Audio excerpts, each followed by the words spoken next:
What math do you need for robotics? Let's find out.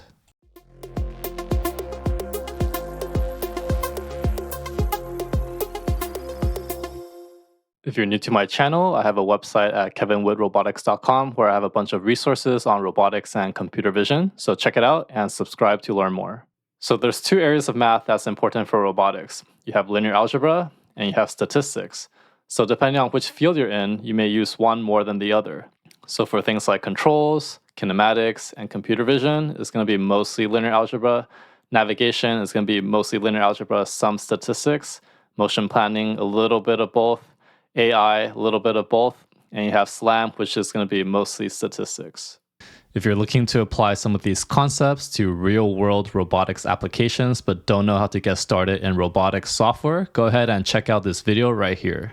So if you found this video helpful, give a like and subscribe, and I'll see you in the next one.